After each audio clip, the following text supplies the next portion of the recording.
हाँ जी केशव जी, लड़कियों को पढ़ाना चाहिए या नहीं, बताइए।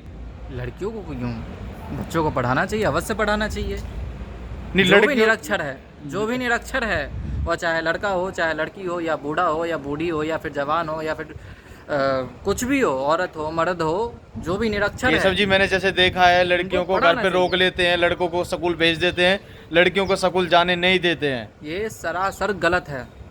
मैंने जैसे कि मेवात एरिया में देखा है कि वहाँ पे लड़कियों को घर से बाहर भी नहीं निकलने देते हैं, यह स्कूल तो दूर की बात। यह सरासर गलत है, मैं कह रहा हूँ। लड़कियों को स्कूल जाना चाहिए।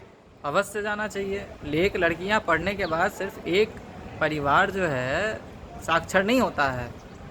लड़के पढ़ेंगे तो एक आदमी साक्षर होगा, लेकिन लड़कियां अगर पढ़ती हैं तो कहा जाता है कम से कम 10 जने साक्षर होंगे, 2 से 3 परिवार साक्षर होंगे।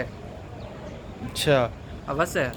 तो ऐसा अवश्य जाना है, चाहिए। देखो केशव जी ऐसा आता है, देखो आप भी निरंतर देख रहे होंगे, दिन प्रतिदिन केस भी आ रहे हैं, गलत केस भी सामने आने को जैसे मिलते हैं, जैसे हमें देखने को मिलते हैं अखबारों के थ्रू, और जैसे न्यूज़ों के थ्रू हमने कई बार केस देखे हैं कि गलत केस जो है नज़र दिखाई देते हैं अगर हम लड़कियों को स्कूल या कॉलेज भेजते हैं तो। गलत केस को आप पहले उसका ये बताइए, सही से बताइए, फिर मैं बताऊंगा अच्छे से।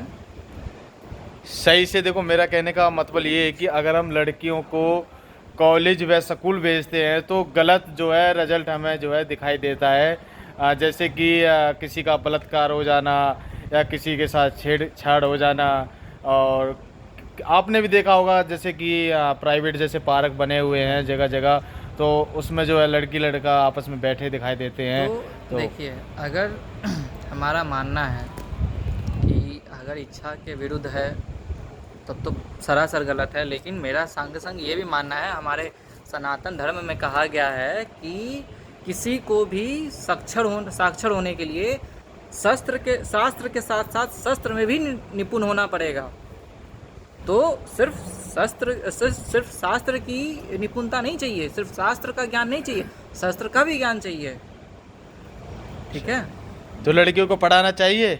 अवश्य पढ़ाना चाहिए, लड़कियों को या लड़कों को पढ़ाना चाहिए, सबको पढ़ाना चाहिए। जो भी निरक्षर है, जो जिसमें भी किसी में भी उसमें कमी है, वो लगता है कि निरक्षर है, किसी भी क्षेत्र में हो सकता है, अवश्य पढ़ाना चाहिए। अवश्य पढ़ाना चाहिए। तो दोस्तों बेटियों को पढ़ाओ और उनको बचाओ। हाँ मैं